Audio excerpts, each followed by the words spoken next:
Em nome do Pai que me criou, em nome do Filho que me resgatou e em nome do Espírito Santo que me santificou. Divina vontade, reina na minha vontade. Ó minha mãe, eu te amo, tu me amas, dai-me um gole da vontade divina, minha alma. Me abençoa, Mãe, para que todas as minhas ações sejam feitas diante de vossos olhos maternais. Em nome do Pai, do Filho e do Espírito Santo. Amém. Suprema Majestade, eu venho em sua divina vontade, em nome de todos, do primeiro ao último homem que existirá na terra, para dar a ti as homenagens que tendes direito, as adorações, os louvores, o amor, as reparações, por todos e por cada pecado.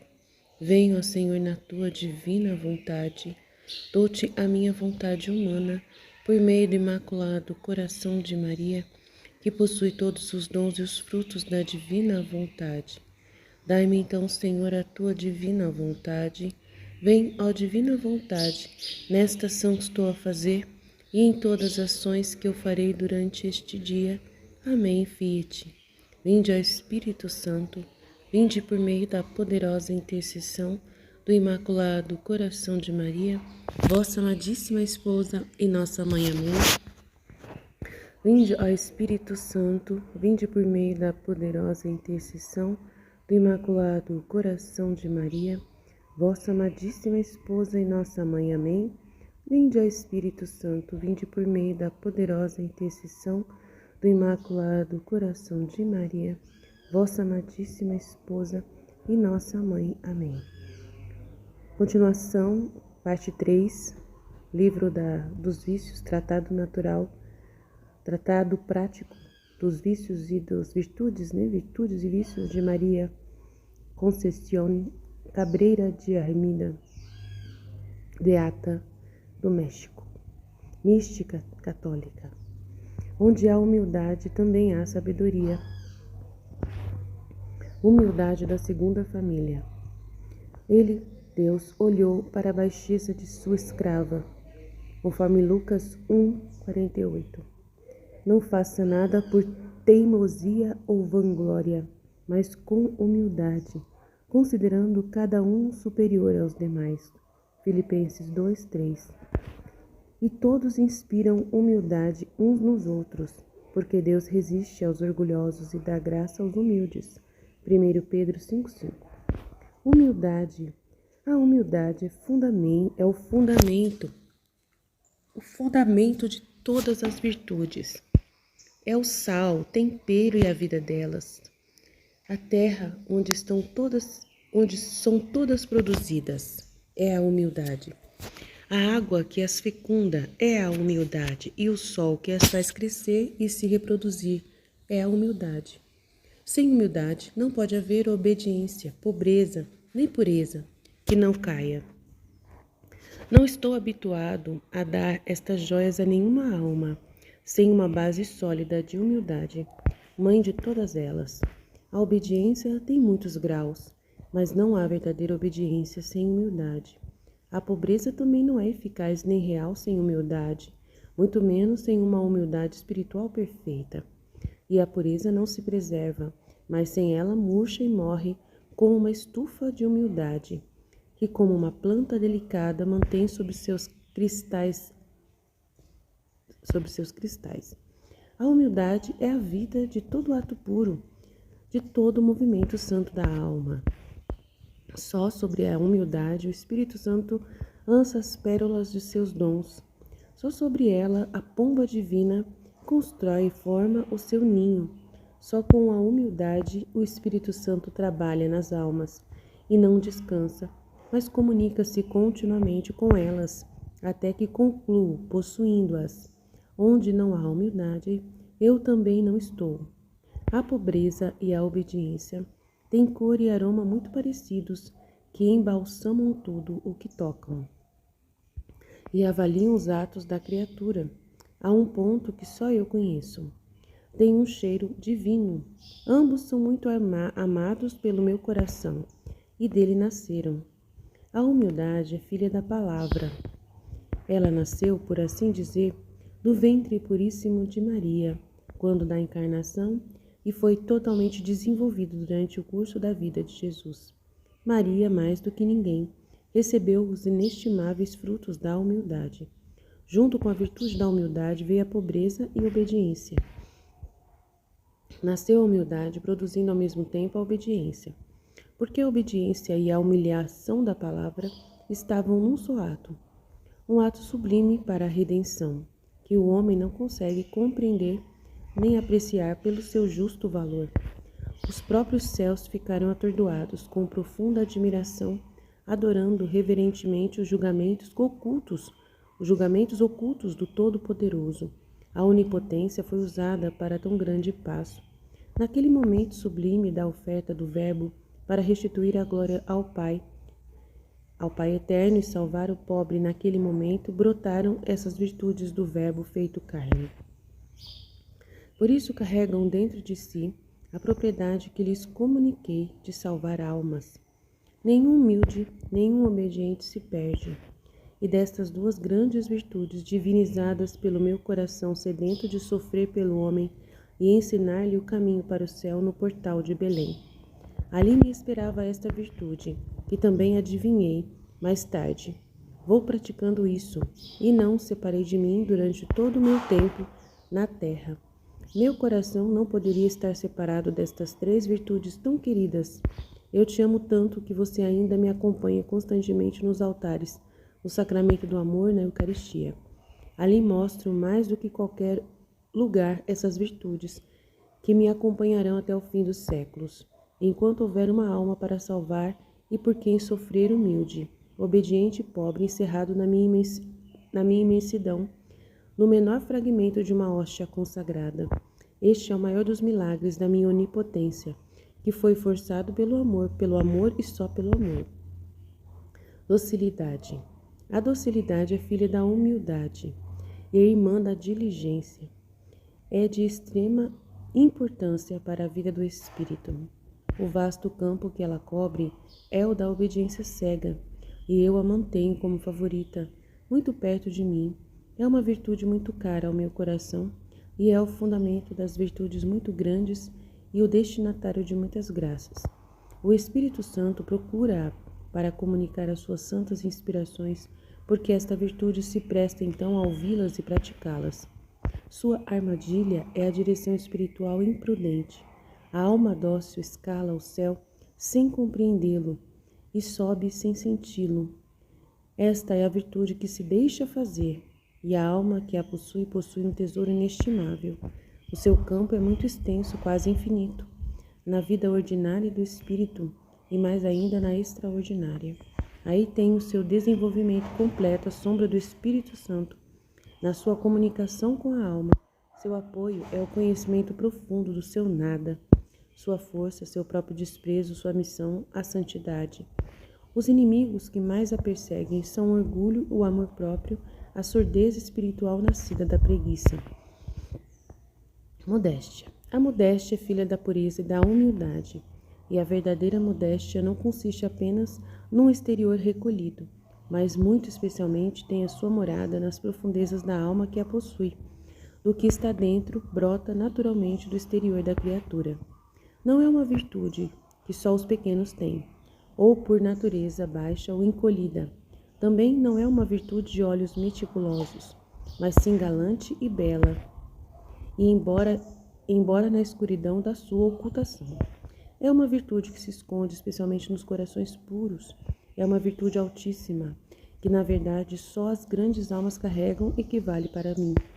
Essa virtude da modéstia é também uma qualidade natural em alguns corações, realmente apreciável, mas sem qualquer valor para o céu. Modéstia espiritual.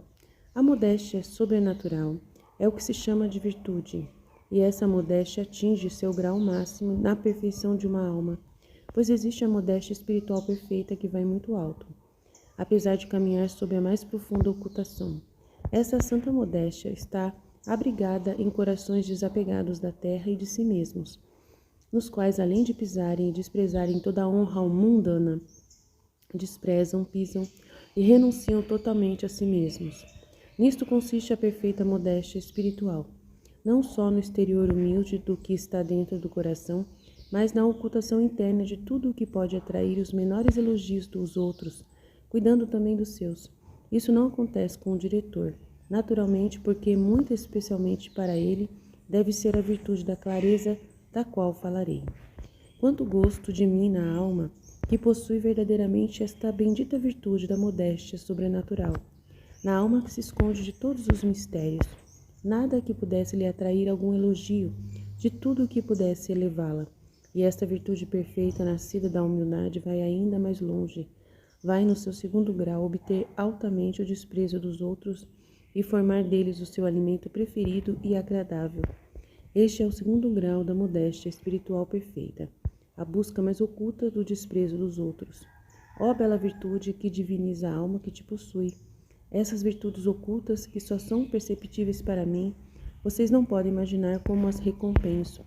A modéstia tem um perfume especial, que transcende, e quanto mais se esconde, mais aumenta o aroma com o que o meu coração recria.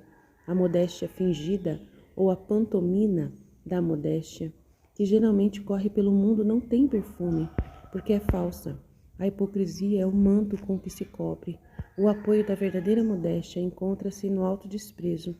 A sua alegria nas humilhações, a sua fisionomia é a da sua mãe humildade, e o seu centro, onde vive feliz, está na escuridão e na ocultação. Seus inimigos, que a perseguem furiosamente, são a vanglória e a hipocrisia, o orgulho e a dissipação. Maria é a proteção desta virtude, pois é a própria modéstia por excelência, como é também a arca divina que contém em si todas as virtudes, graças, dons do Espírito Santo. Modéstia. Modéstia é filho da pureza e da modéstia, e irmão da inocência e da franqueza. Ela é muito amada pelo meu divino coração. A vergonha existe principalmente nas mulheres, mas esta é uma vergonha natural, cuja cor é mais viva nelas e espontânea no sexo. Então, tem dois tipos de modéstia: a modéstia do corpo e a modéstia da alma. A primeira é a modéstia da alma e agora é a modéstia do corpo. A vergonha existe principalmente nas mulheres, mas esta é uma vergonha natural, cuja cor é mais viva nelas e espontânea do sexo.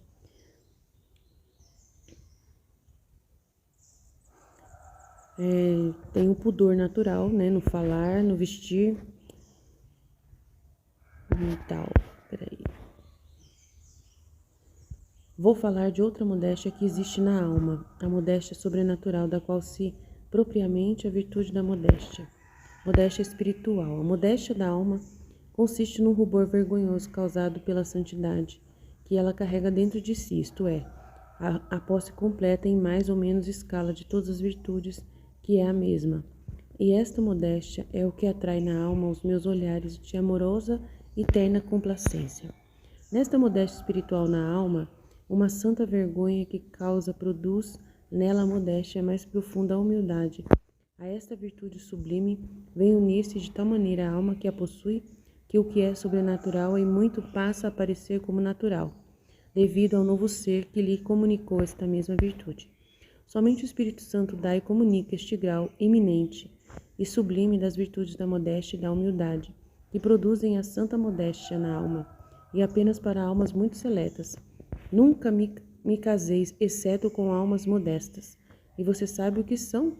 Aqueles que, tendo as minhas riquezas, são como se não as possuíssem. Aqueles que, ouvindo a minha ternura, se escondem, e quando eu os levanto, eles se abaixam. Estas são as almas que escolho chamar de minhas. Os inimigos da modéstia externa são muitos. Uma vez desencadeados, causam estragos terríveis nas almas, mas a modéstia espiritual interna de que falei não tem inimigos, porque existem regiões tão íntimas nas quais apenas eu me comunico, que nenhum inimigo pode entrar para perturbá-la. No meu reino, Satanás não entra no que é meu, ele não tem ação e não pode ter parte.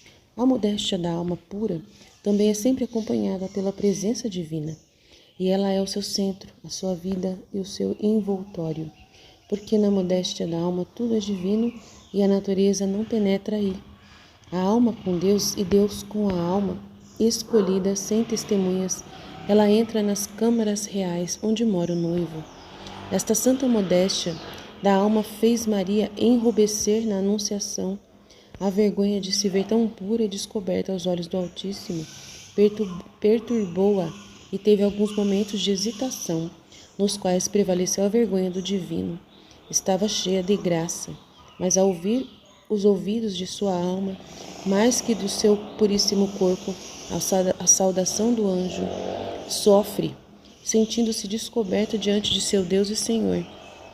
Esta santa modéstia enrubesceu Maria mais do que qualquer outra criatura, porque a sua profunda modéstia eram também imensamente maiores que as de qualquer outra. Mas eu procurava justamente essa modéstia virginal para nela me divertir e ali descansar.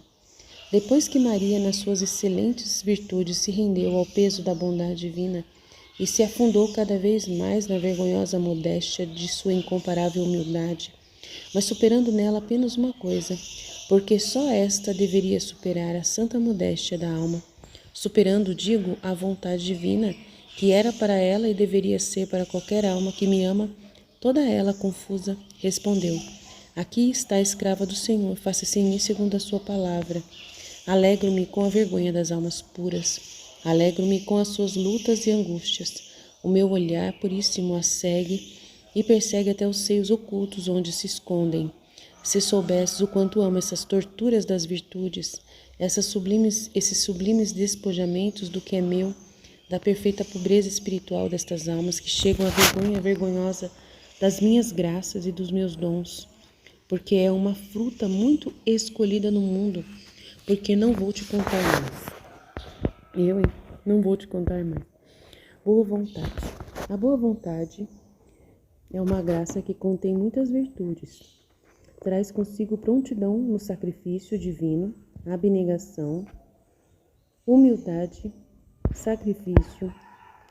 sacrifício contínuo com o desejo constante de me agradar. É o que peço e desejo dos corações, aquela boa vontade simples e forte que se separa do mal e se une ao bem supremo, deixando-se fazer. Esta boa vontade humana é aquela que se une intimamente ao divino, alcança com esta a maior perfeição que pode existir na terra. Esta boa vontade é a atmosfera em que vivem os justos. É uma riqueza, um tesouro com o qual se compra o céu. É o mesmo Espírito Santo comunicado à alma, possuindo-a e guiando-a. Mansidão. A mansidão é a filha da justiça e dom do Espírito Santo. Esta virtude é muito indispensável na vida do homem na terra. É muito rica em frutos para a alma. Gentileza. A bondade é filha da santidade e fruto do Espírito Santo. Alimenta-se de todas as virtudes e nunca passa sem elas. A humildade é a sua vida, a obediência o seu centro, pureza sua atmosfera, pobreza sua delícia, penitência sua respiração, a presença de Deus o seu ser, a oração a seiva com que se desenvolve, o sacrifício seu deleite. Deus e o único amor divino é tudo. O Espírito Santo o produz da vida e o embeleza. Essa virtude bela, elevada e divina tem muitos inimigos. Todos os vícios a cercam como feras famintas que espiam o momento de devorá-la. Orgulho, hipocrisia, fatuidade, vaidade, impureza, o mundo, conforto, auto-julgamento e muitos outros constantemente a perseguem dia e noite, não lhe deixando nenhum momento de descanso. Virtudes e vícios. Suas armas com as quais se defende e triunfa são o autoconhecimento e o apoio divino, ou seja, a humildade e a confiança. Gentileza. A bondade é filha da bondade.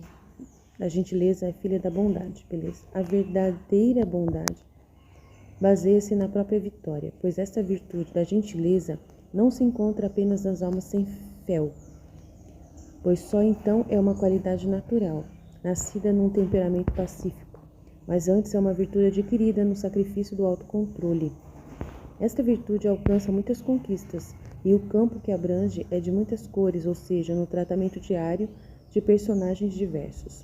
Preservar a bondade em todas as ocasiões no rosto e no coração sobrenaturaliza esta qualidade natural, elevando-a a uma virtude que alcança muitos méritos e atrai as bênçãos do céu, para si e para os outros. Esta virtude é de grande importância no tratamento das almas exerce uma missão de grandes e copiosos triunfos no próximo para a glória de Deus. Seus principais inimigos são a ira, a falsidade, a duplicidade e o engano. A hipocrisia também a persegue. Sua defesa está na simplicidade, retidão e prudência. Gentileza. A benignidade, que a gentileza é filha da santidade e fruto do Espírito Santo numa alma limpa. Esta virtude não está alojada em corações orgulhosos, inquietos e inconstantes. O seu ninho está na paz e o seu amparo na paciência. Seu campo é lidar com os outros, e lá ele exala como um perfume suave, fazendo muito bem às almas. Ela silenciosamente quebra muitas raivas, arrogâncias e outras paixões. Satanás a teme por causa da guerra secreta que trava contra ela e das vitórias que consegue contra ela. Essa virtude celestial baseia-se numa profunda humildade muito grande. Seus principais inimigos são a fraqueza, a imprudência, a hipocrisia e o orgulho. Doçura. A doçura é filha da paz. Bem-aventurados os pais. Bem-aventurados os pacíficos, Porque serão chamados filhos de Deus, tá certo? Agora, lembrando. E não digo nem falo dos pacíficos por natureza, mas da doçura e da paz adquirida na contínua luta e prática de todas as virtudes. Falo daqueles que, tendo lutado com as suas paixões e vícios desordenados ou hábitos viciosos, triunfaram com a graça de si mesmos e alcançaram doçura e paz em suas almas, para si e para aqueles que as rodeavam. Essa doçura é o que torna os filhos de Deus os herdeiros do céu. E certamente não é a doçura natural de um bom caráter, nem a falsa doçura que encobre a hipocrisia do coração. Então, aqui é aqui ele está falando que a pessoa tem paz e se torna pacífica porque ela conseguiu vencer a si mesma, Então, um esforço próprio, de humano, da santidade humana, das virtudes. E ela fica pacífica por ter conseguido se autocontrolar, se autodominar, trabalhando as virtudes. Ela conseguiu resultados, triunfos, vitórias, então ela fica em paz porque ela venceu-se. Mas a paz dos filhos da divina vontade não é assim. Eles são nada em si mesmos, tá? Nunca tem esse sentimento, de ter conseguido alguma coisa própria. Nunca conseguem isso. Eles vão vivendo na divina vontade. A gente vai levando um fluir da divina vontade e confia em Deus plenamente.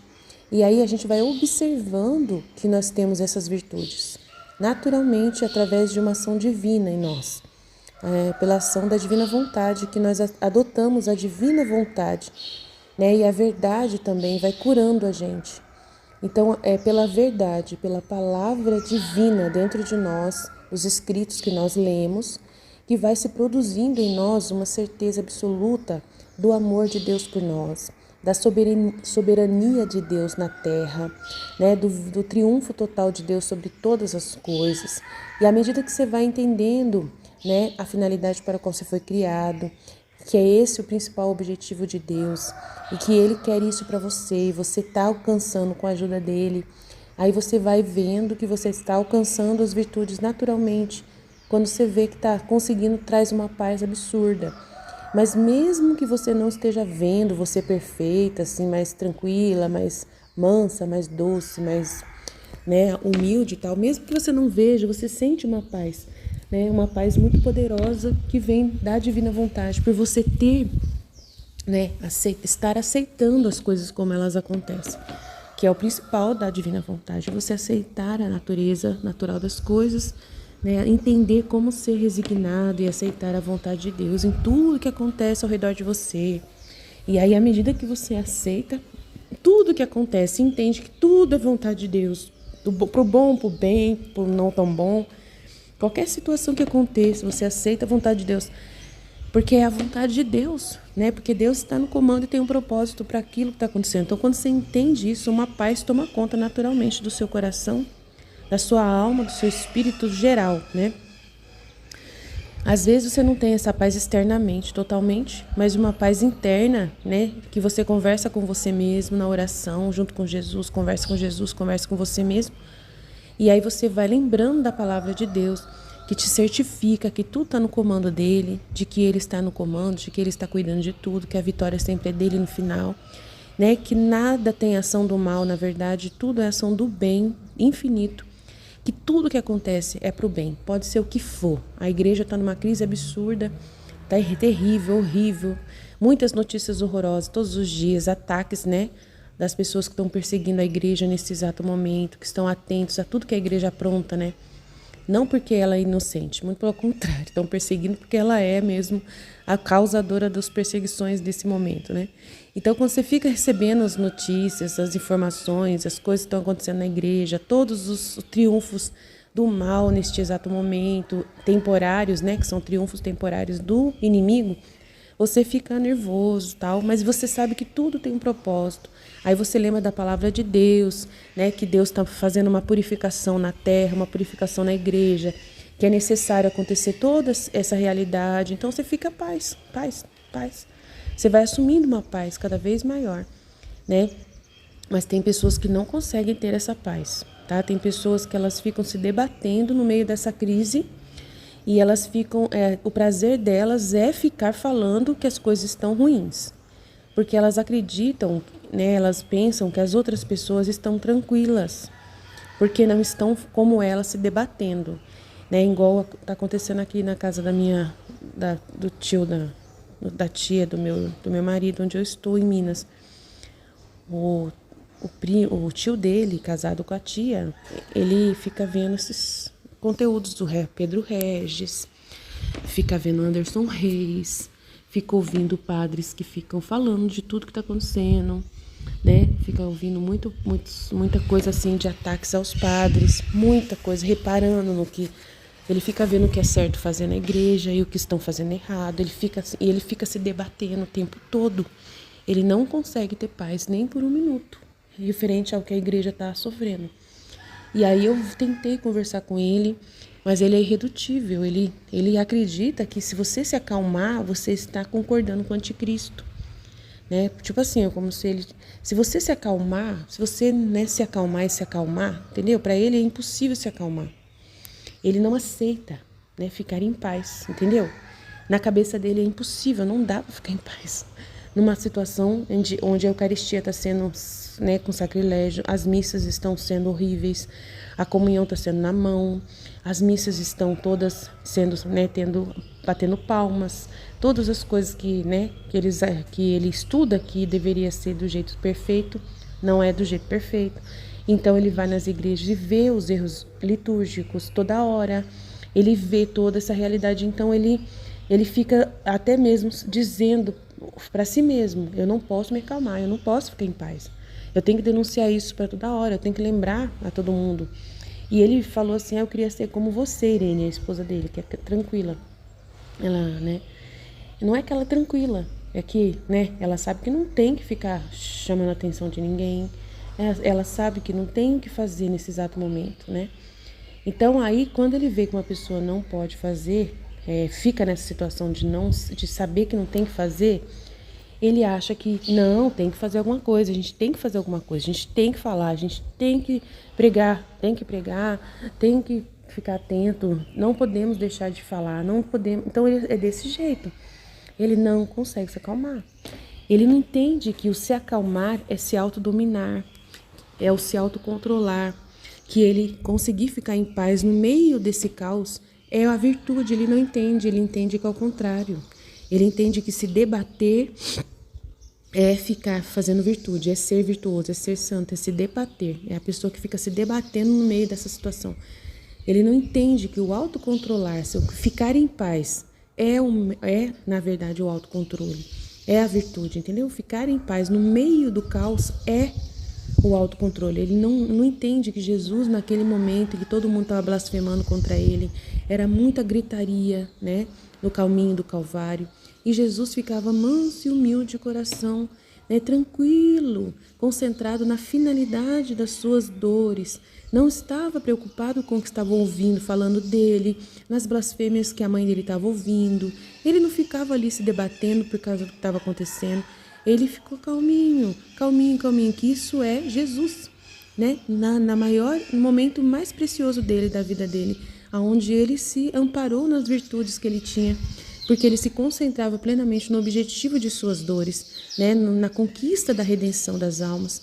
Então ele não estava nem preocupado com o que estava acontecendo ao redor dele. Poderiam bater, poderiam mandar pedra, poderiam fazer o que fosse. Ele estava disposto a aceitar tudo que acontecesse, tudo, porque era para a maior glória de Deus, e sabia que a divina vontade controlava a atitude pessoal de cada pessoa, né? E esse que é o detalhe mais importante, saber que Deus, Ele controla para que uma pessoa não faça mais do que ela pode fazer. Por exemplo, é muito sério isso aí. Hoje, quando a gente sabe que o mundo está nessa situação, a gente tem que entender também uma das coisas que nos deixa em paz é que Deus não permite que uma pessoa faça um mal no mais alto grau, entendeu? Então, quando Jesus estava ali subindo ao Calvário, ele sabia também uma outra coisa, ele se abandonava nos braços do Pai, sabendo que o Pai não ia permitir que nenhum dos soldados, nenhum daqueles homens iriam fazer maldades maiores do que era permitido por Deus. Que Deus, ele controla o excedente, né, da violência.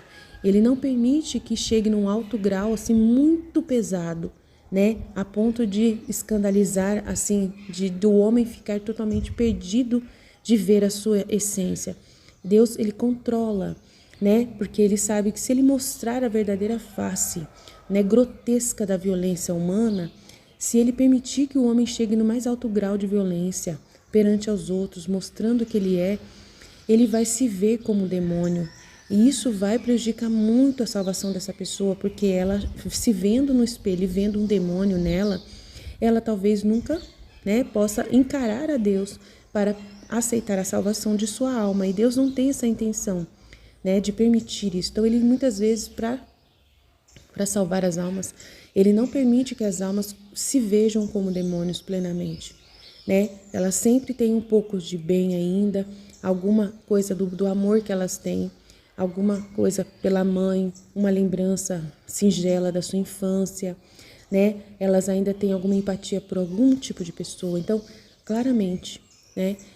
Então, Deus, ele trabalha incansavelmente para que não chegue nesse ponto. Então, Jesus, sabendo disso, ele também confiava no Pai, que estava atento, iluminando as almas para que elas não chegassem no alto grau de violência, no alto grau. Então, quem vive na divina vontade, como Jesus, também sabe isso. Sabe que Deus não permite que chegue no alto grau, assim, ao ponto de uma bomba nuclear cair toda hora, né, matando tudo, destruindo todo mundo. Né, que o homem não tem essa capacidade. Deus não permite ao homem dar essa capacidade de lançar uma bomba nuclear, né? Uma pessoa tem acesso a essa bomba nuclear e possa lançar uma bomba nuclear. A Deus dará só para fazer brincadeira, só para brincar, entendeu?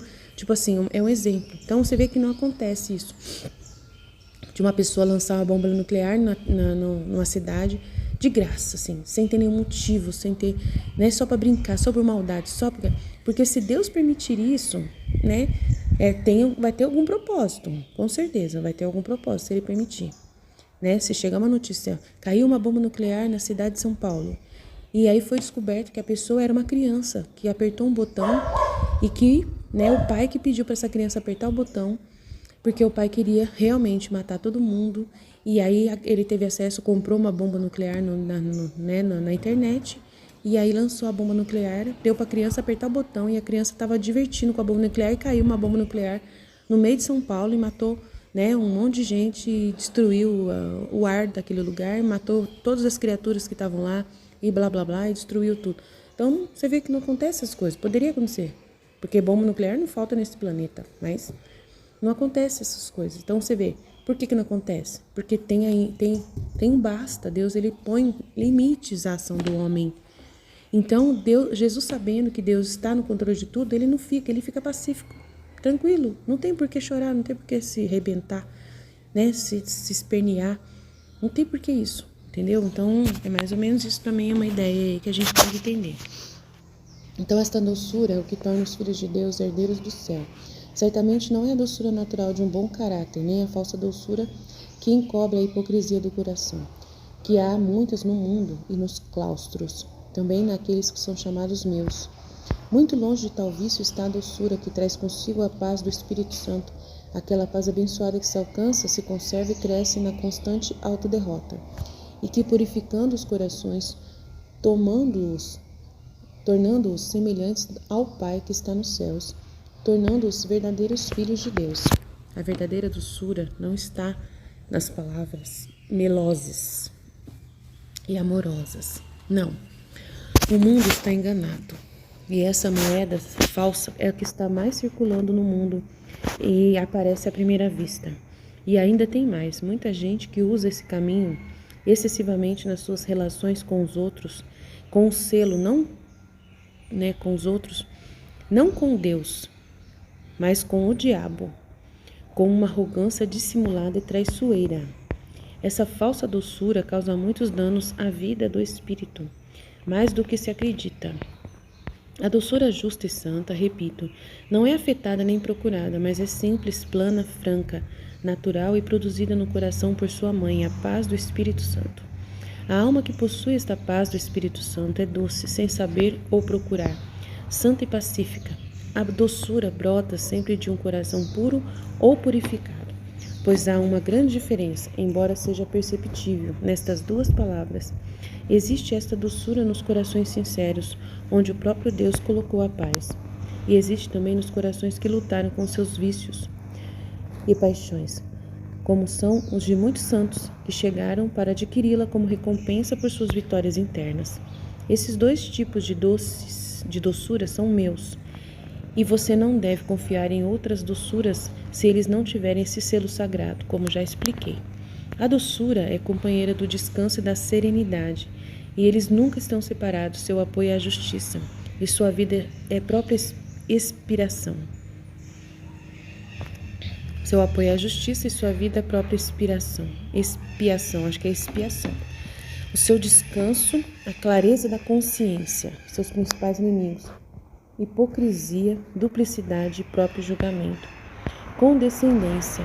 A condescendência é uma virtude e também um vício.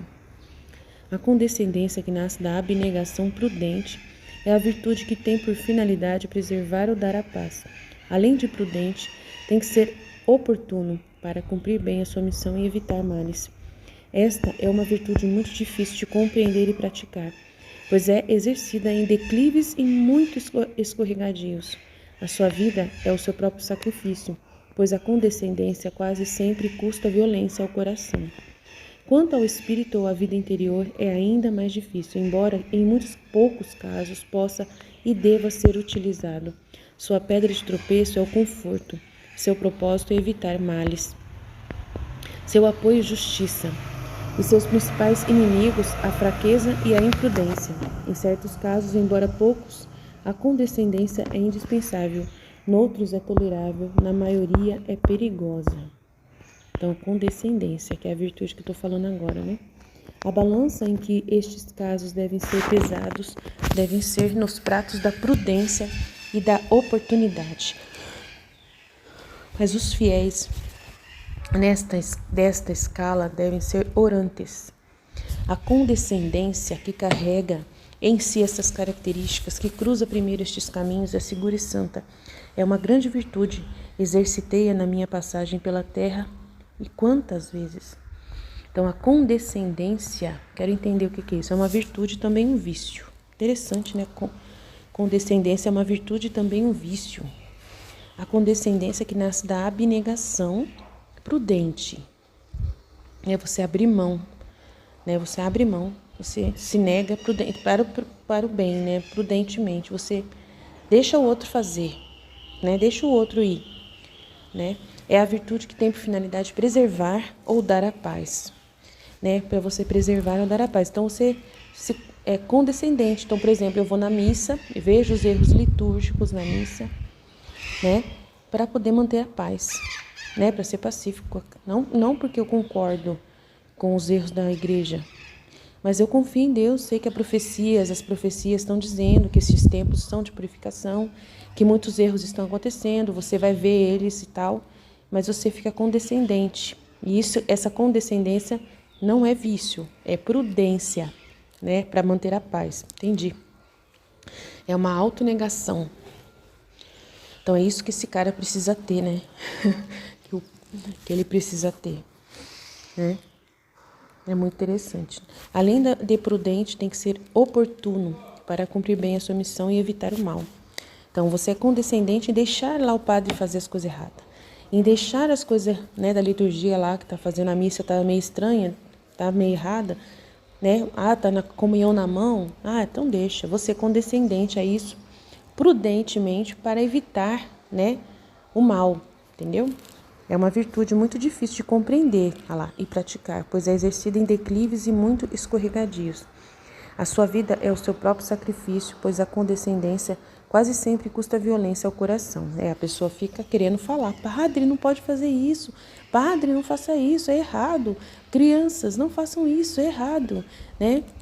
Na missa das crianças, nossa, é tudo errado, vocês têm que aprender que não pode. Na hora da igreja é tudo sagrado, não pode. Mas aí você fica quieto, você faz uma violência no seu coração, né? Quanto ao espírito ou à vida interior, é ainda mais difícil, embora em muitos casos possa e deva ser utilizado. Sua pedra de tropeço é o conforto, né? É verdade, a pedra de tropeço é o conforto. A pessoa quer manter o conforto dela e para isso, né, ela é condescendente. Então é perigoso isso aí, né? Seu propósito é evitar males. Interessante, né? Muito bom. Seu apoio é a justiça, né? O apoio é a justiça. Você sabe que vai acontecer a justiça no fim, no fundo. Deus vai fazer a justiça na hora certa. Você tem que deixar Deus ser juiz, não você vai julgar as pessoas, né? E seus principais inimigos é a fraqueza e a imprudência. Né? Quando você é imprudente e na hora que você tem a oportunidade de, né? Você não deveria ser condescendente com uma situação e você é. E aí você se torna imprudente porque você não falou, não agiu na hora que precisava agir, né? E você foi condescendente, deixou o outro errar, sendo que você poderia ter falado para ele, dado um conselho para ele, né? Então é bem difícil, realmente é difícil. A balança em que estes casos devem ser pesados deve ser nos pratos da prudência e da oportunidade, Mas os fiéis desta escala devem ser orantes, então devem ser pessoas orantes que estão em total oração, constantes, ligados a Deus, iluminados por Deus, falando com Deus o tempo todo, íntimos de Deus, para poder saber aproveitar as oportunidades, né? A condescendência que carrega em si estas características, que cruza primeiro estes caminhos, é segura e santa. É uma grande virtude, exercitei-a na minha passagem pela terra. E quantas vezes? Delicadeza. A delicadeza é uma qualidade, uma virtude bela e fina. Ela é filha da limpeza e do amor de Deus. Tem suas armadilhas como qualidade e também como virtudes.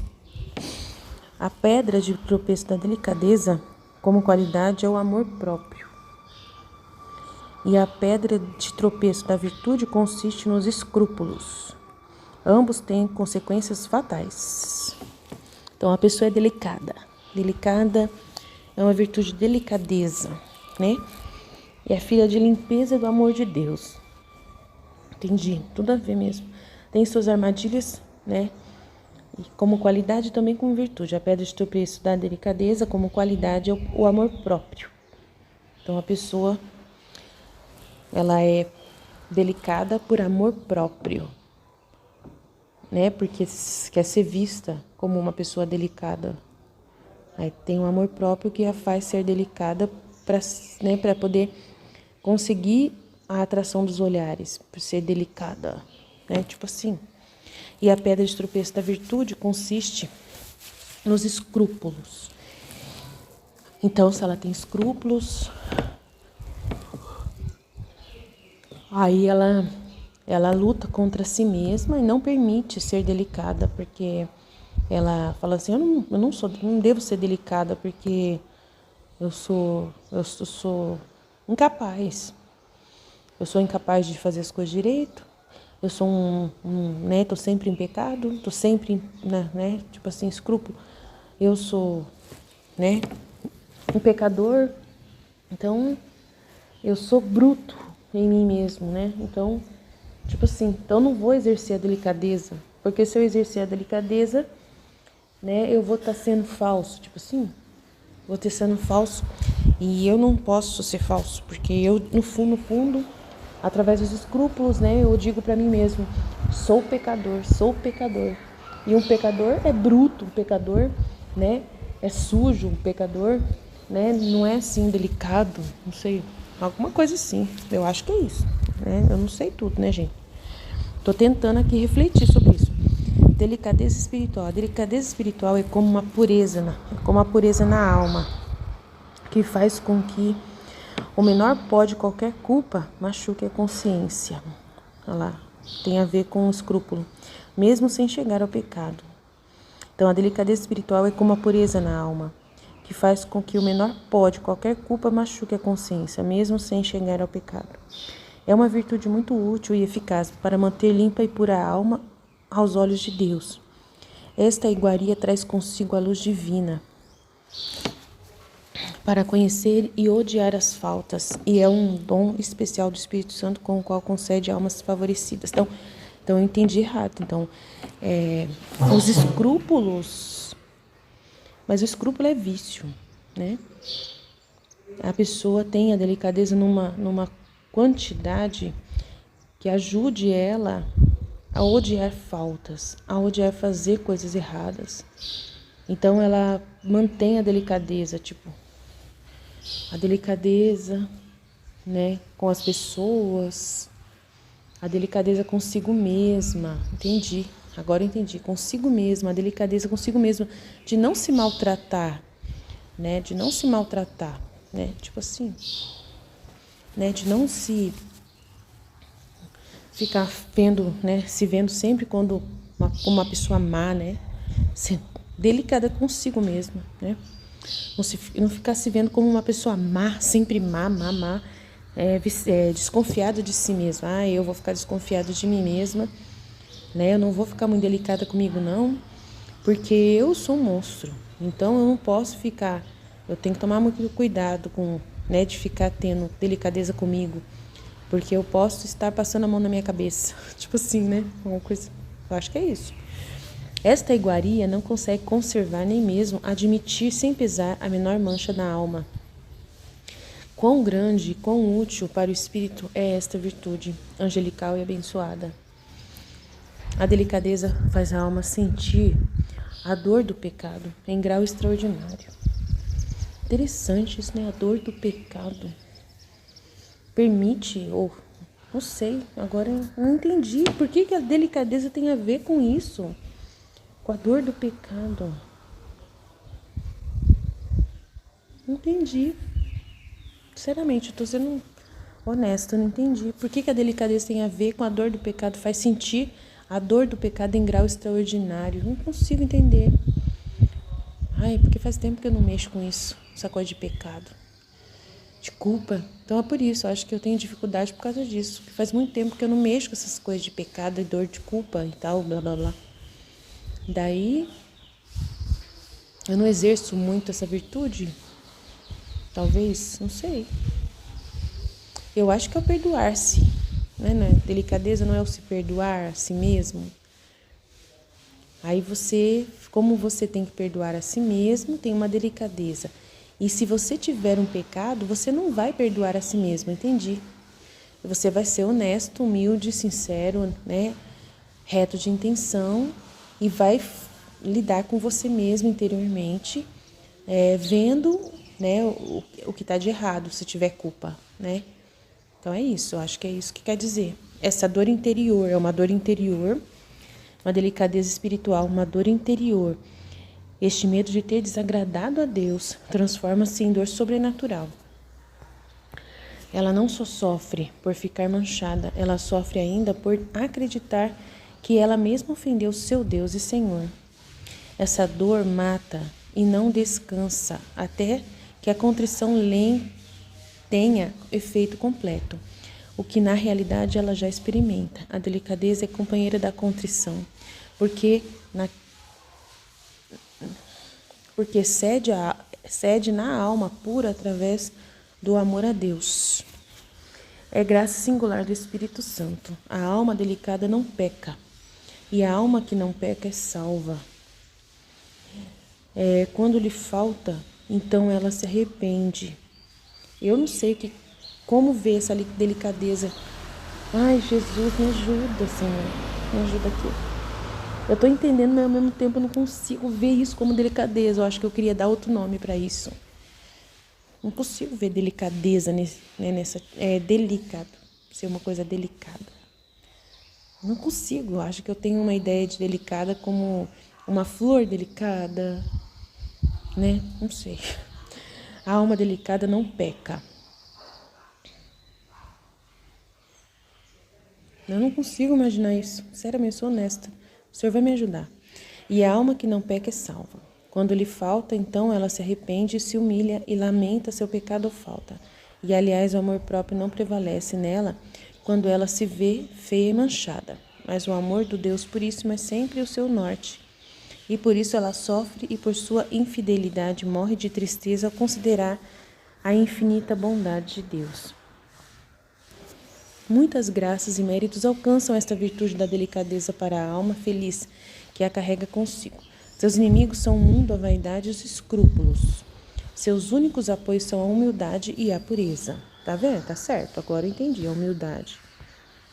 Entendi que a pessoa vai lidar com seus próprios pecados, com a própria dor dos seus erros. Aí ela vai falar consigo mesma, mas ao mesmo tempo tem que ser delicada.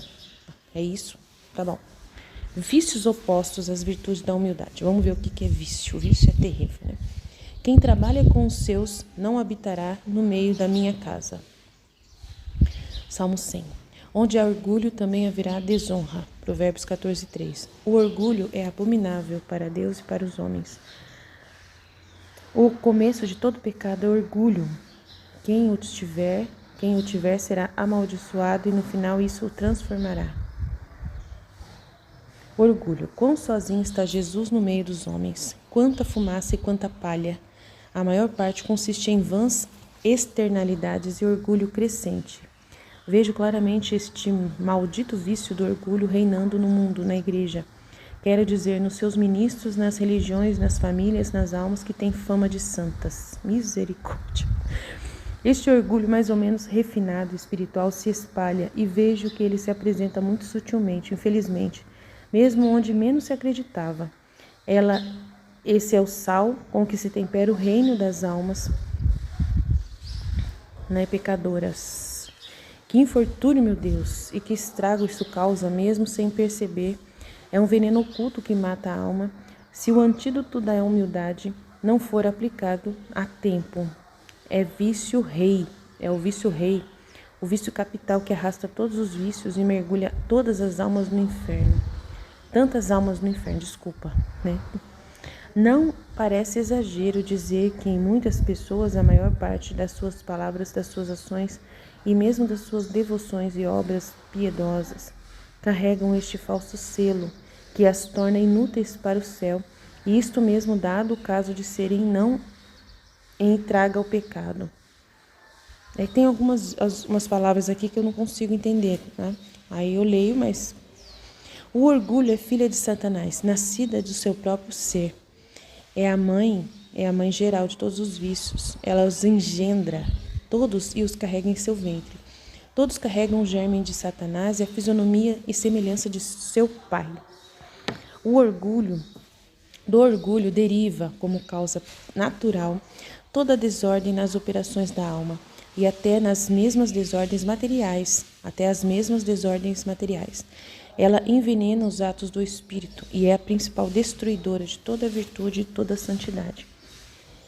Torres muito altas de santidade demoliram e afundaram no pernicioso e amaldiçoado orgulho. Cada pecado carrega consigo em maior ou menor escala e é uma epidemia universal.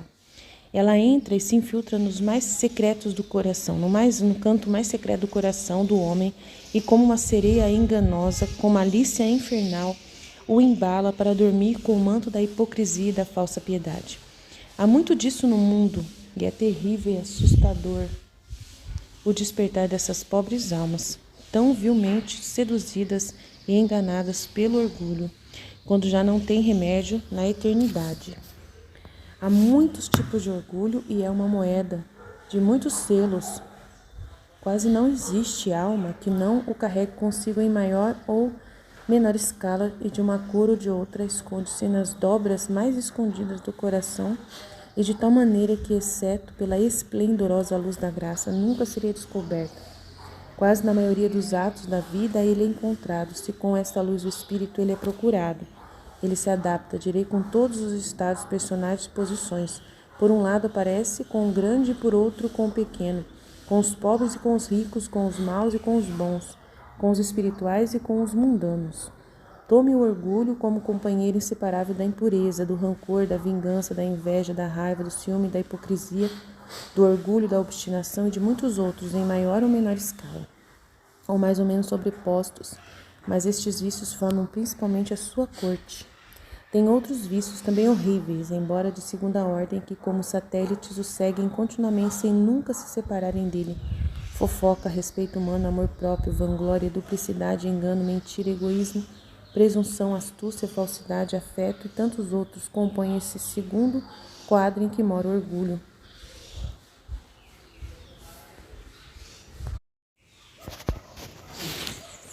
Descrença, pedantismo, riqueza, bajulação e honra são suas armas favoritas.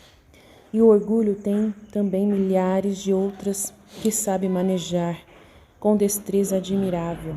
Com isto, este conjunto de paixões vis, das quais é a rainha, e que constitui seu campo, luta incansavelmente contra as virtudes, tentando afundar as almas por todos os meios ao seu dispor na perdição eterna. O ódio por mim que luta em Satanás contra a sua convicção do meu poder e grandeza, porque não se pode esconder dele o quão digno sou de todo amor e louvor, até mesmo de si mesmo, causa de seu maior tormento. É verdade. A forma de retaliar ou vingar-se é arrancar das almas esta convicção de que eu sou o todo, inato na criatura, e elevá-la em falsos pedestais de orgulho secreto, para depois torná-la sua presa, mergulhando-a no inferno. Como o seu ser é o mesmo orgulho, ele não pode suportar o meu reinado e os meus louvores, sendo toda a sua ânsia de tirar a minha glória, mesmo quando me reconhece merecedor dela, pois não pode fazer menos apesar de si mesmo. Satanás não pode me amar, e este é o seu martírio constante. E como ele não pode me amar, ele me odeia por esta mesma razão, e busca o ofuscamento do orgulho para remover este castigo eterno sem sucesso. Este é o tormento essencial do inferno que o anjo rebelde carrega consigo. Satanás retém as suas qualidades de espírito e a sua compreensão é de um tamanho que o homem não consegue alcançar ou medir. Tem em suas mãos meios desconhecidos pela inteligência humana e é tão sutil, tão vivo e tão leve que o homem está longe de imaginar. Satanás também prevê e tem seus laços com as almas para fazê-las cair. Ele não conhece o futuro, mas o vislumbra. O campo espiritual é o mais cobiçado por ele, porque é o que mais me gloria. Também nos vícios, como nas virtudes, há o comum e o ordinário, o espiritual e o espiritual perfeito, pois sua mania é imitar e contrabalançar com selos falsos tudo que é santo e perfeito e que pode me trazer glória. Sua vingança eterna contra mim é tirar meu amor e elogios, já que ele não pode dá-los para mim. Em seu coração negro, o ódio luta com o amor. Nossa, que legal isso aqui que ele está falando, né?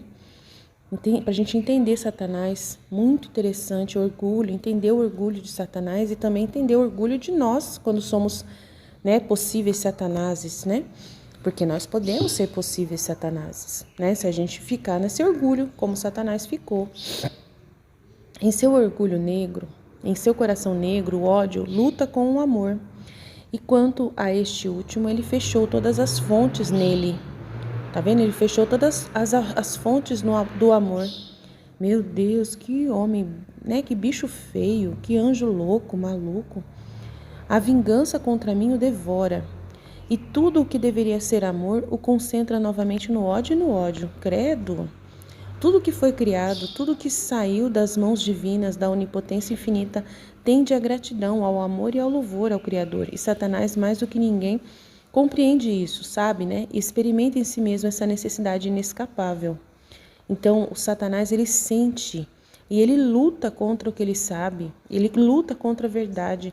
Meu Deus do céu, o ódio dele contra o amor, contra a verdade, contra a justiça, contra tudo, né? Meu Deus, que loucura esse bicho, ele é totalmente o opositor de Deus mesmo, né? Ele quer ter esse prazer de ser o opositor de Deus. Esse é o orgulho dele, ser o opositor de Deus, ser um outro Deus, o Deus do ódio, o Deus da mentira, o Deus, ele quer ser essa coisa. Meu Deus. Ele quer ser, porque Deus não criou ele assim. Deus fez ele totalmente contrário do que ele é, do que isso, mas ele gosta de ser, de produzir-se a si mesmo, né? Ele quer existir, entendeu? Ele quer existir sem Deus. O prazer dele é existir sem Deus. Não foi Deus que criou ele. Então ele tem esse prazer de dizer: eu me criei, eu me criei, eu me criei, eu existo porque eu me criei. Então o prazer de Satanás é esse. Eu prefiro morrer. Prefiro morrer para mim mesma. Prefiro me matar 1000 vezes na minha, né? A mim mesma, no meu orgulho, do que ser assim.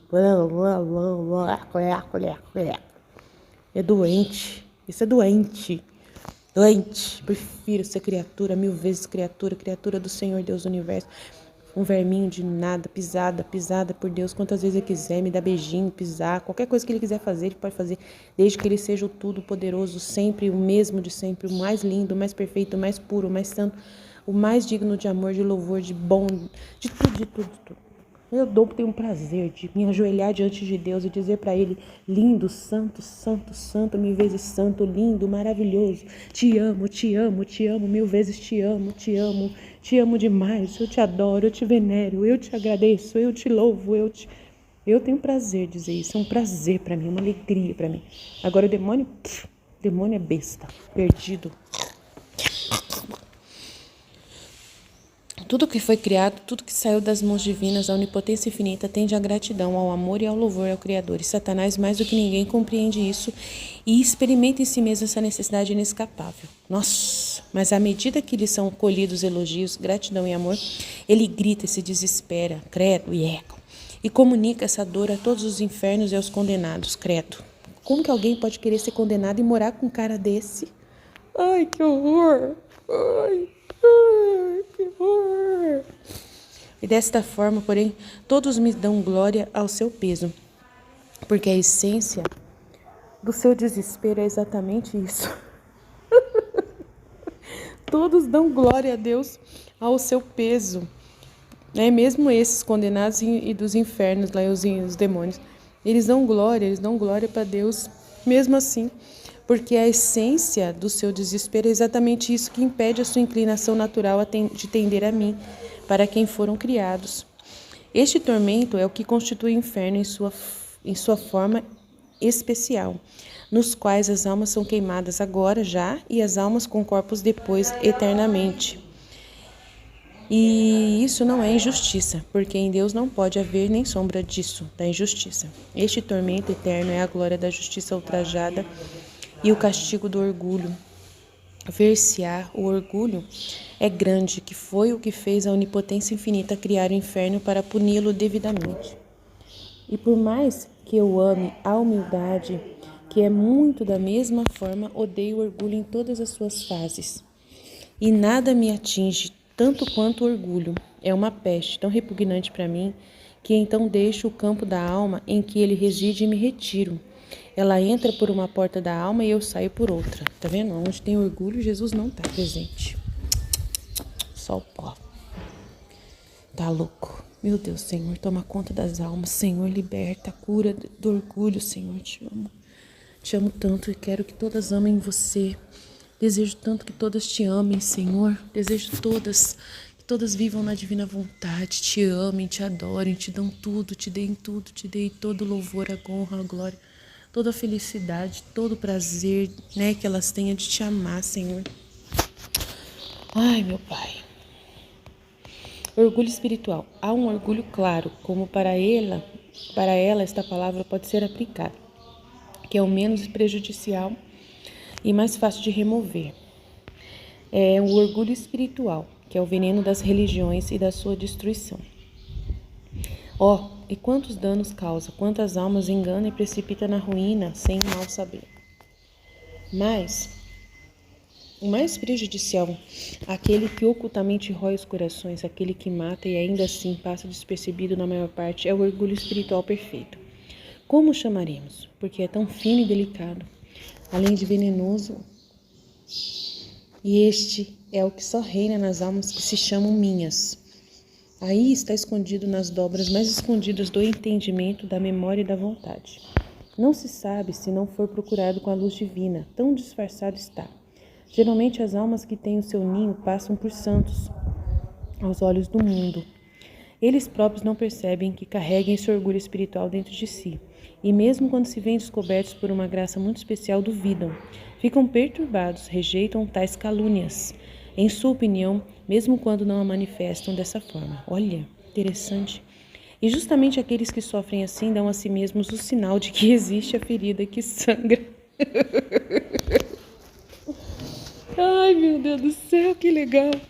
Então, assim, o maior sinal do orgulho espiritual é você dizer que você não tem orgulho.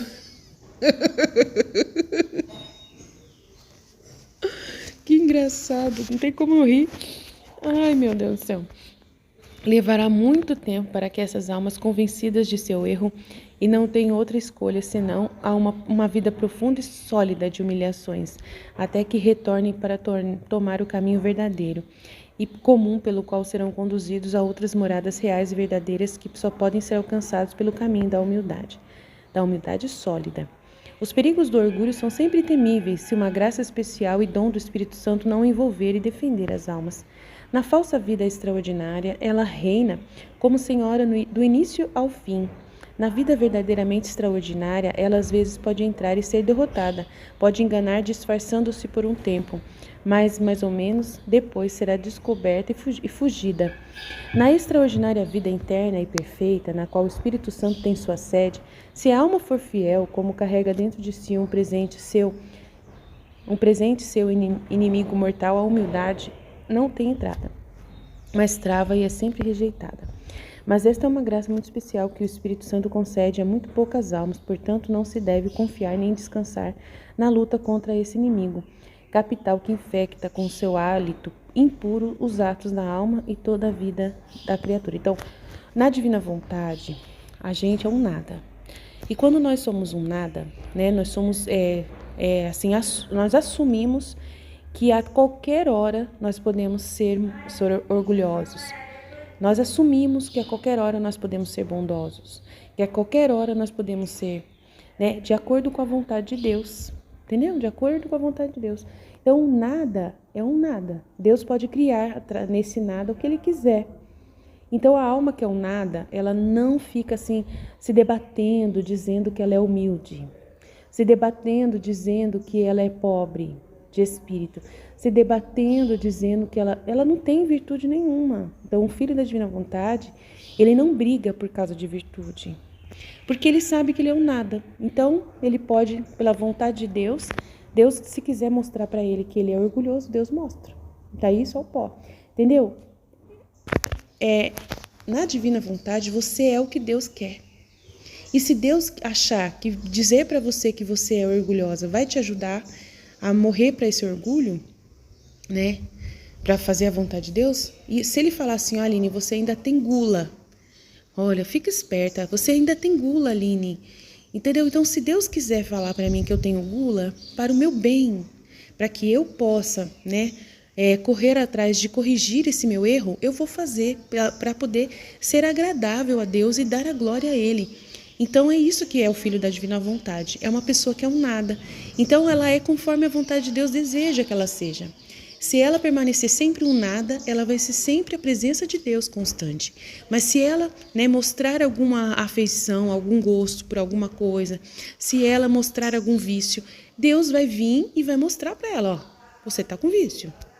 E ela, sendo um nada, ela vai falar assim, desculpa, perdão, Senhor, me perdoa, me ajuda a não ter isso, eu quero ser o que o Senhor deseja, um nada, né? Quero ser para ti, para fazer toda a sua vontade. Aí, se para a vontade de Deus acontecer, você precisa se ver assim como um atributo de Deus, né? Que é uma ira, você precisa da ira de Deus para fazer uma obra para Deus. Aí Deus manda uma ira, mas você fica com uma ira tão forte que você fala, meu Deus, eu sou um bicho, eu sou um demônio, de tão brava que eu sou. Nossa, meu Deus do céu e tal. Mas precisava ter aquele atributo de Deus para você exercer aquele trabalho para Ele, para a vontade divina, por aquele ato. Aí você não vai ficar se examinando ou pensando em si mesma. Aí por isso que o filho da divina vontade nunca pensa em si mesmo.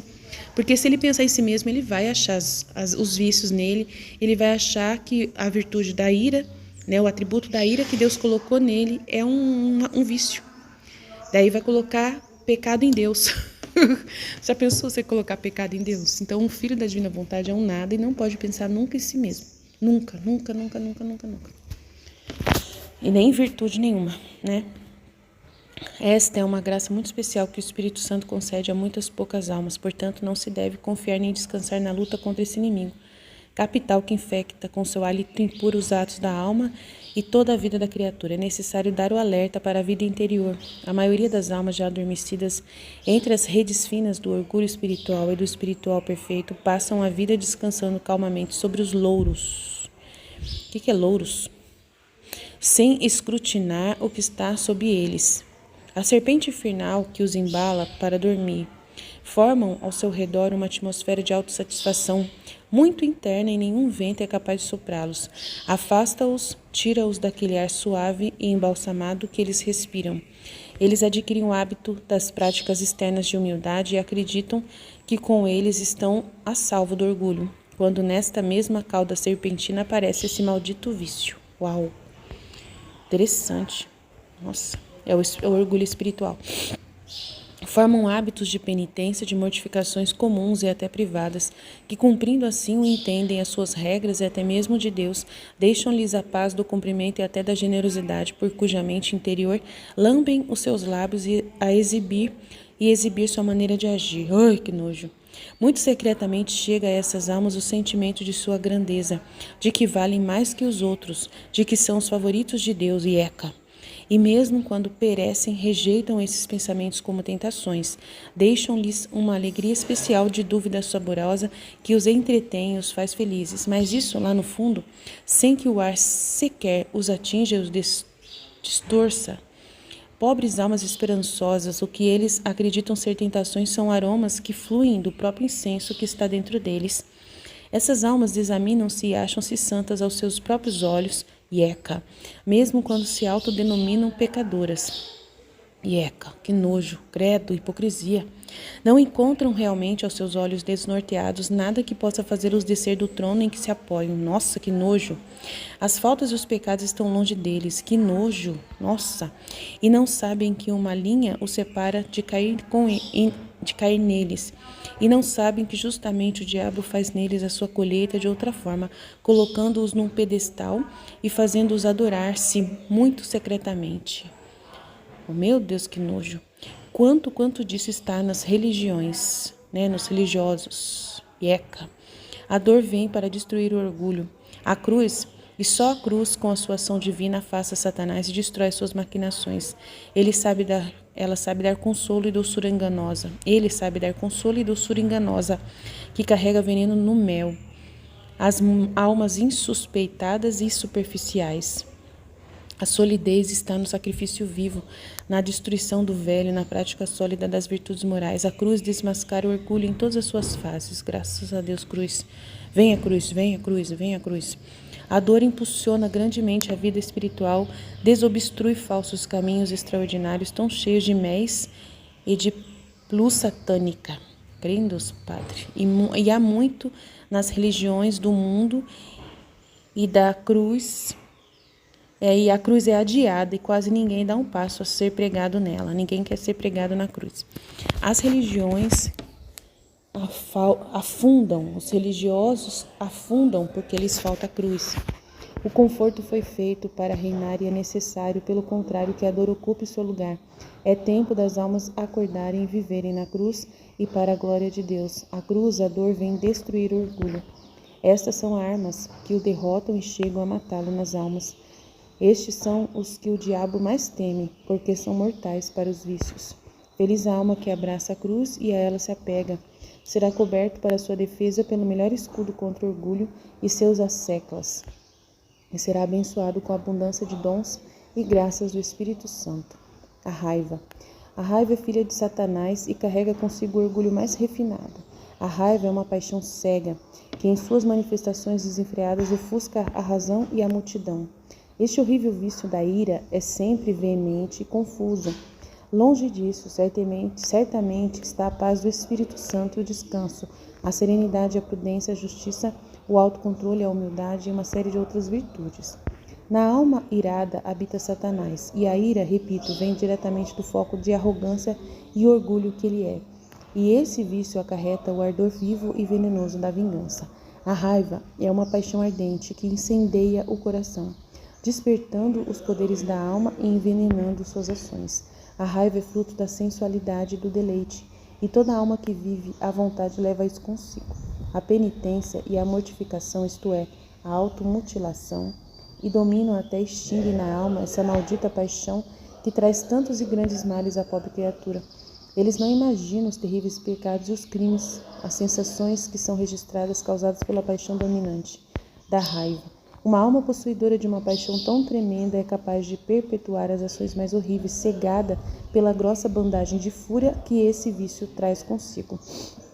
A raiva altera os sentidos do homem e o equipara a brutos sem razão, a feras. Nada é capaz de deter o coração irado em sua fúria quando transborda. É então uma torrente impetuosa que subjuga tudo em seu caminho e não para até consumar sua vingança. A raiva é uma paixão que destrói a ordem e coloca a alma no mais completo e lamentável desequilíbrio em todas as suas operações. A alma irada, que não consegue controlar-se totalmente, não entrará nos caminhos do espírito que são de paz, quietude e tranquilidade. A raiva existe em todas as classes e condições sociais, em todos os estados e ocupações, mas é um fruto, repito, que cresce e se desenvolve nos corações incultos que nunca se preocupam em arrancar suas estrepes, em dominar a si mesmos e em adquirir as virtudes. Também é encontrada mesmo em santos. Raiva quando os temperamentos coléricos são propensos, mas eles, porém, usam esse modo de ser para o seu bem, lutam e se derrotam, e alcançam grandes conquistas, com cujos méritos conquistam sua coroa no céu. Tá vendo? A pessoa colérica, eu sou colérica. A gente usa essa raiva, os santos, usam essa raiva muitas vezes para o próprio bem, porque é uma raiva contra o pecado, contra o que é errado, contra o que é do mal. A raiva, então, é propriamente uma paixão que o coração culpado transforma em vício, deixando-a crescer, desenvolver-se e transbordar. A alma espiritual coloca uma barreira e domina esse vício, mas a alma que vive da sensualidade dá livre curso à raiva, e esse vício, então, sem restrições, domina o espírito, subjuga-o, coloca aos seus pés e pisa. Então, a raiva da pessoa que é raiva mesmo, que é mal, ela quer destruir. É uma raiva que quer destruir, sabe? Ela assim, então tá bom. Então, já que você falou que eu sou pecador, então tá. Então eu vou destruir tudo que eu fiz de bom. Então, se ela fez alguma coisa boa, ela vai quebrar tudo. Então, eu vou destruir. Olha o que eu comprei para você. Olha aqui tudo que eu comprei com tanto amor para você. E você fala que eu sou ruim. Mas eu não sou ruim. Eu sou bom. Eu comprei um monte de coisa para você. Aí a raiva toma conta da pessoa. A pessoa quebra tudo. Quebra o carro. Quebra o carro. Quebra a televisão. Quebra tudo que comprou para a pessoa amada. Tudo aquilo que comprou para casa, quebra tudo. Tem o prazer de quebrar tudo para mostrar para outra pessoa. Tá vendo? O que você fez comigo? Olha só, você é culpado. Você que é culpado de ter quebrado tudo. Ainda joga na cara do outro ainda. A desordem inédita, alma dominada pelas paixões, tendo meios suficientes com graça para quebrá-las e pisoteá-las e não faz. Quanto disso existe no mundo, a maioria das almas vive à vontade e é escrava dos vícios daquelas que deveriam ser amantes. Crendos, padre,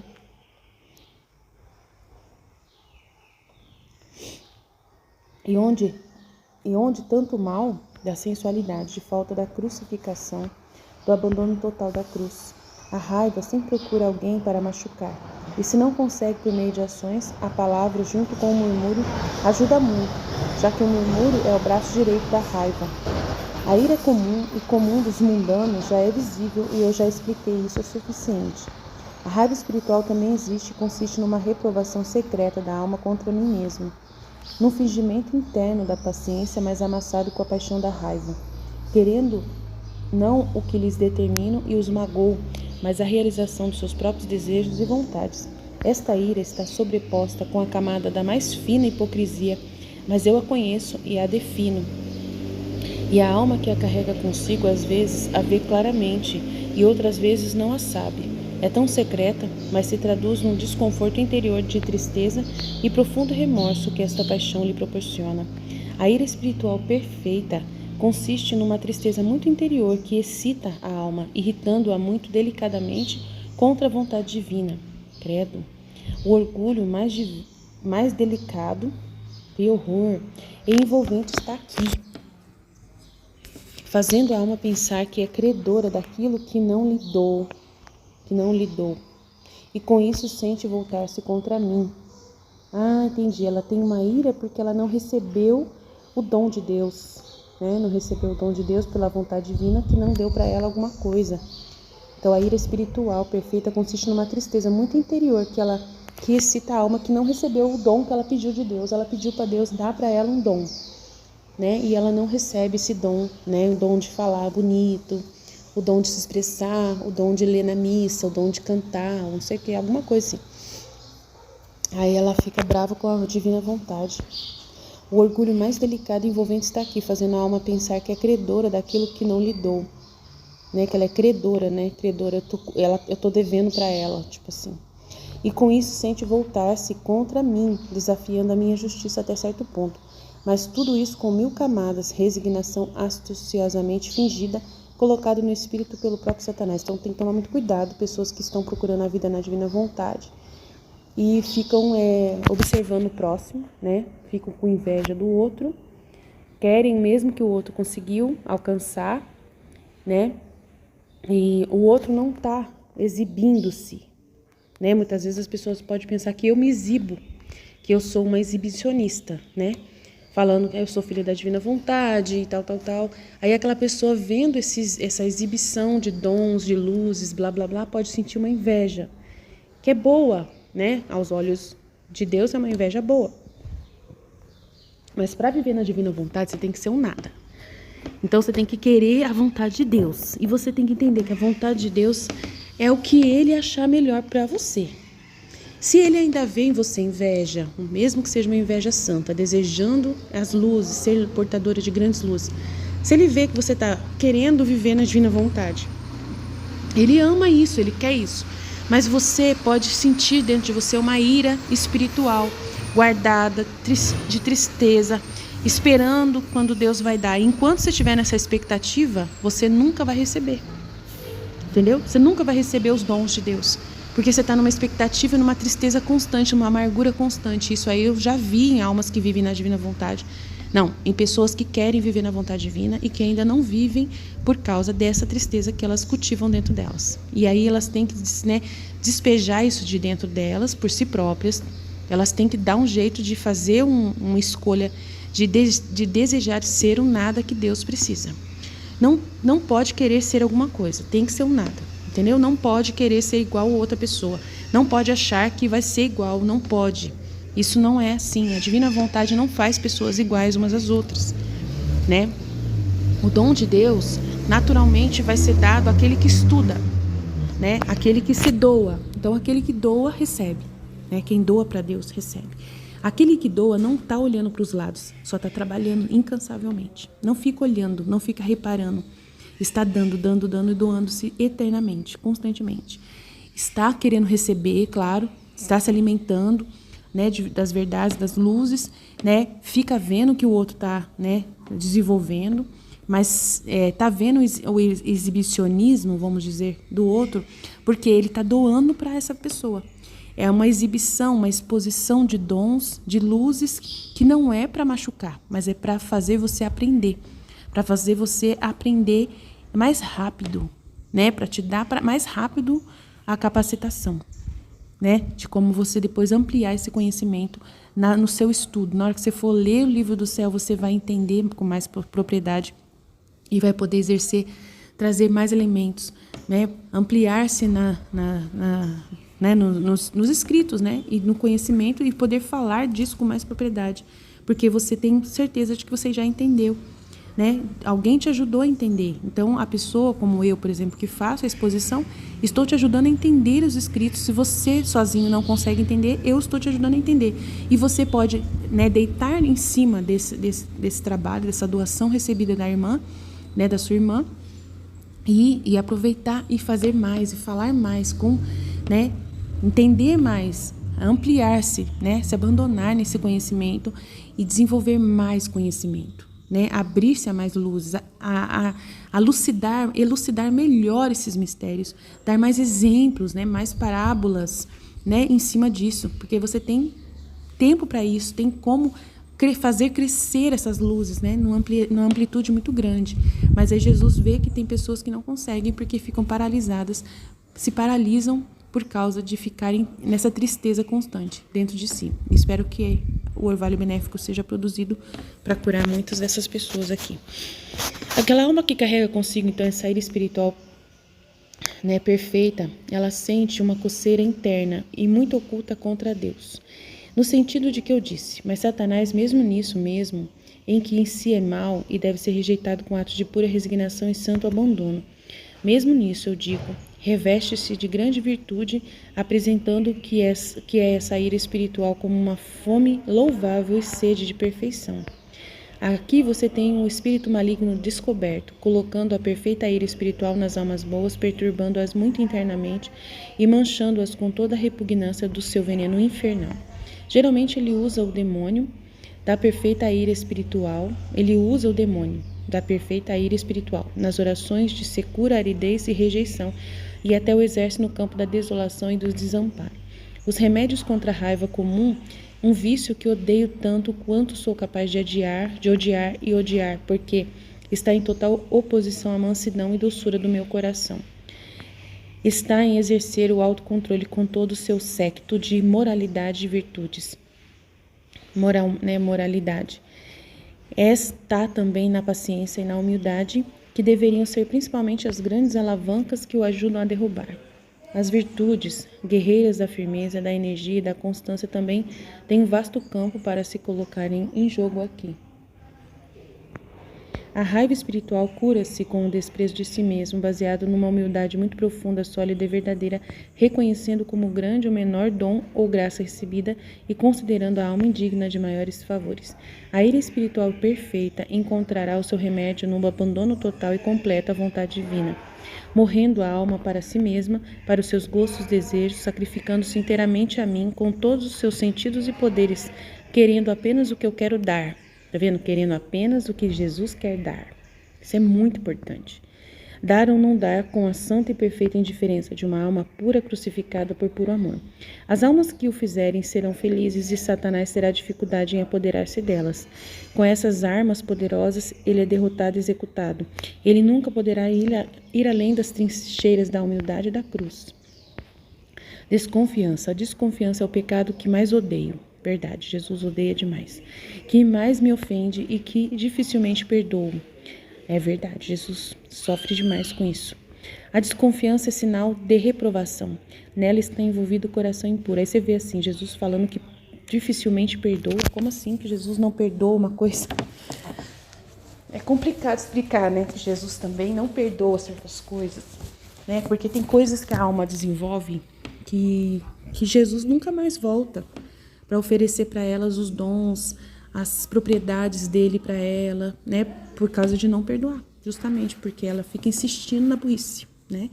Não quer dizer que ele não perdoe para dar a salvação. A salvação ele dá para todos, mas ele não consegue viver nessa alma. Ele não consegue novamente voltar a essa alma. Então esse que é o perigo de muitas almas que foram abandonadas por Jesus, né? Abandonadas na questão de dele não poder investir nelas mais por causa que elas insistem na burrice, né? Elas insistem na desconfiança de Deus, na desconfiança delas mesmas, vive nesse mal aí. Horrível. A desconfiança é sinal de reprovação. Nela está envolvido o coração impuro. A desconfiança é um medo, escuridão e nevoada, da qual emergem poucas almas. Verdade, poucas almas saem disso.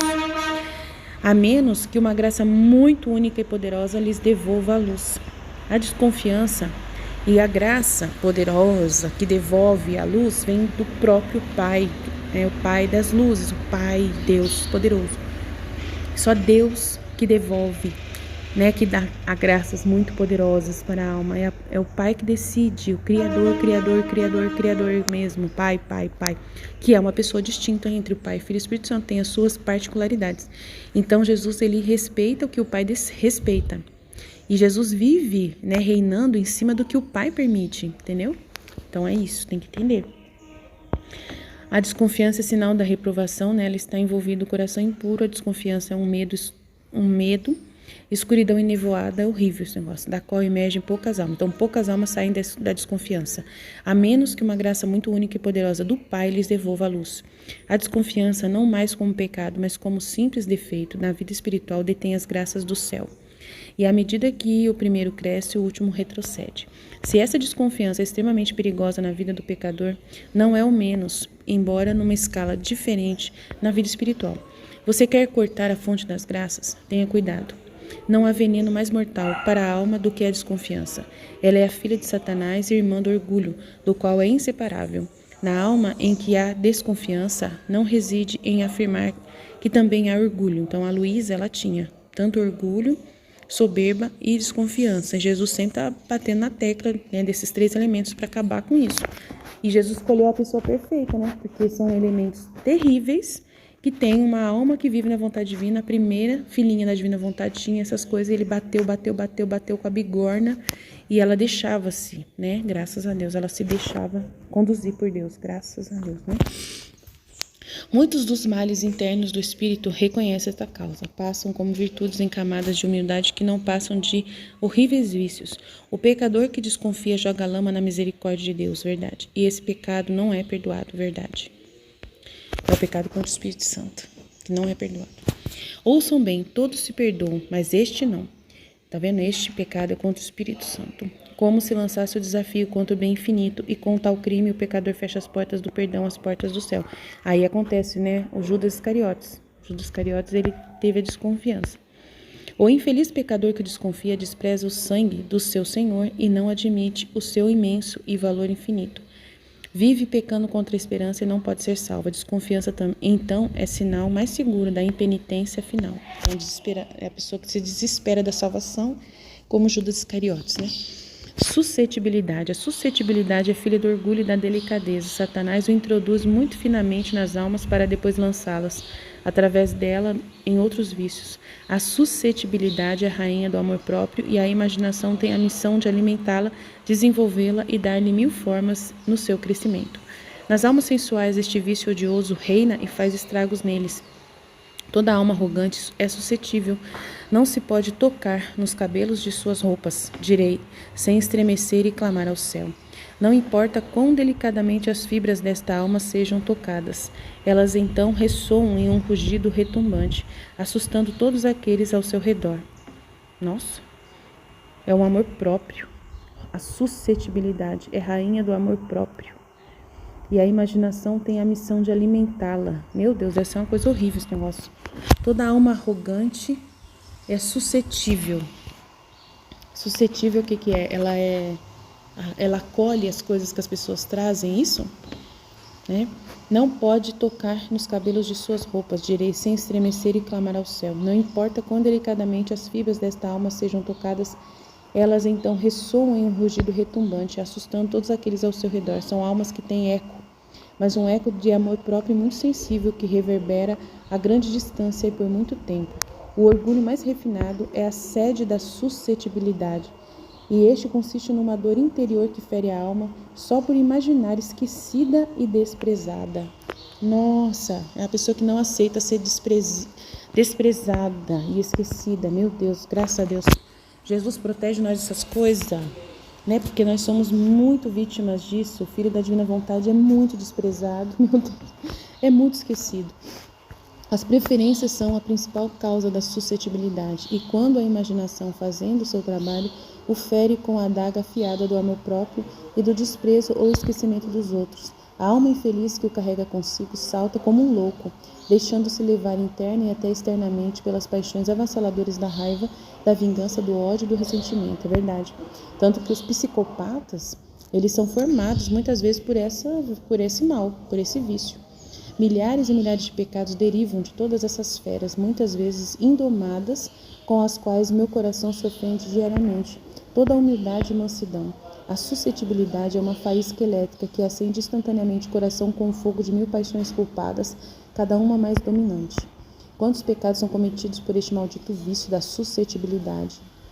Pelo menos no foro interno do coração. Este é um vício ou paixão que irrita a alma, pica, faz-a gritar, direi murmurar, revoltar-se e também despedaçar o próximo, que mesmo sem pensar, talvez se tenha sentido magoado, num muito vergonhoso e mesquinho. As almas suscetíveis não podem viver em paz. A cada passo sentem-se mortalmente feridas e levam uma existência repleta de nuvens escuras e tristezas dolorosas. O amor próprio com que se olham é tão fino que a menor poeira do mais insignificante desprezo as machuca. Então, daí surge o narcisismo, muitas vezes, nessas pessoas. Nos olhares, nas palavras, no sorriso e até no mesmo silêncio, encontram matéria para sentir sangramento. Então, psicopatas surgem desses vícios aqui, desse vício. E narcisistas também. São cristais falsos que se machucam mesmo com o reflexo da mesma luz, parecem açúcar, porque derretem e se dissolvem ao menor contato com uma gota d'água. São, em suma, o orgulho vivo personificado, apreciado, que torna miseráveis os corações podres de almas intratáveis e almas intratáveis. Verdadeiramente triste e infeliz é a vida da alma suscetível. Ela vive o inferno na terra. A preguiça, o conforto, a sensualidade aumentam a suscetibilidade e a sensualidade nas almas que carregam consigo uma secreta adoração interna de si mesmas, com a qual têm o suficiente para não se ocuparem ou pensarem em nada além de si mesmas. Creem, Deus Padre. Estou muito longe dessas almas constantemente indignadas por si mesmas, e o vício da suscetibilidade é tão fino que carregam consigo um infiltrado que tenho facilidade em torná-las suscetíveis a mim mesmo. Não posso enviar-lhes a menor cruz sem que murmurem, se queixem e até blasfemem. Me blasfemem de forma infame, ofendendo-me. Muitos pecados contra a fé fermentam estas almas que se consideram dignas de crédito por me rebaixar e contemplá-las. Miserável Satanás, até onde vai o seu maldito orgulho e astúcia? Suscetibilidade espiritual. Na vida espiritual e no trato comigo, Satanás também introduz com muita delicadeza este horrível vício da suscetibilidade nas almas arrogantes. Estes secretamente passam a formar uma opinião elevada sobre si mesmo e, ó espanto para os próprios anjos, eles acreditam internamente, embora suas palavras demonstrem o contrário, credores dos meus favores e das minhas graças. Mas como isso os faz se afastar, e muito, uma raiva espiritual perfeita vem contra mim, me ofendendo quanto, credo. Essas falsas santidades tornam as almas, repito, suscetíveis até a mim mesmo. E se eu não os confortar quando eles acham que deveriam, sim, não lhes dou fervores sensíveis, se eu me esconder de você em oração, então respiram pela ferida da mais fina autoestima, voltando-se contra mim, credo, e até por dentro, culpando-me pela minha conduta injusta. Meu Deus, que horror! São almas miseráveis e infelizes, apanhadas por Satanás pela mais delicada armadilha do perfeito orgulho espiritual. No particular, neste campo de suscetibilidade espiritual, Satanás espalha as redes das ilusões e enganos espirituais, transformando-se em anjos de luz, satisfazendo os anseios das almas suscetíveis e arrogantes. Meu Deus, que horror! E até ultrapassando-as de longe no lado mais vulnerável, elevando-os ao trono, admirando-se hipocritamente por suas virtudes. Olha, o demônio vai servir elas, nossa, emendando-as com sensata suavidade, intoxicando-as com o delicioso licor do amor próprio satisfeito por Satanás. Comunicar-lhes favores diabólicos e crescidos sequestros, revelações, até revelações, visões para essas pessoas ele dá, semelhantes, envolvendo-os finalmente nas 1000 camadas de visões e contemplações fingidas, concluindo, fazendo-os cair em tão altos pedestais para a ruína eterna. O demônio um dia tentou me pegar com isso aqui antes de viver na divina vontade. O demônio quis me pegar nesse negócio aqui. Eu já tive esse vício uma vez, antes de ser filha da divina vontade. Ele quis me pegar nesse negócio aqui. Ele me tentou. Graças a Deus que eu não caí na dele. Graças a Deus que Jesus me protegeu. Graças a Deus. Que essas almas parem, abram os olhos e contemplem seus erros, caiam de joelhos diante de mim e com a testa no pó, profundamente humilhadas, peçam perdão. Verdade, eu batia na minha cabeça. Eu batia na minha cabeça para poder arrancar minha cabeça fora. Eu falei, Jesus, tira meu cérebro fora, tira minha cabeça fora, tira minha mente, minha alma para fora. Prefiro não ter alma do que ter isso, do que ter esse pecado dentro de mim. Eu falava assim. E começa o ABC da vida espiritual através da obediência cega aos seus superiores, a um diretor sábio e sério e santo. Todas as santidades que estão no pedestal à vista dos outros ou a si próprio, com secreta complacência ou com um clima de suscetibilidade, são falsas e extremamente perigosas. Tomar cuidado esses falsos profetas aí. Tem muita gente que é falso profeta. Muita gente. Então, gente, eu vou parar por aqui e depois a gente continua. Tem muita coisa a mais para falar aqui. Esse pedaço aqui é grande. Ainda falta bastante coisa para ler nesse capítulo, então eu vou deixar para depois terminar. Amém? Estivermos reunidos, continuaremos sempre no amor e na misericórdia de Deus Todo-Poderoso, Pai, Filho e Espírito Santo. Amém. Jesus, eu confio em vós, fiat, fiat, fiat.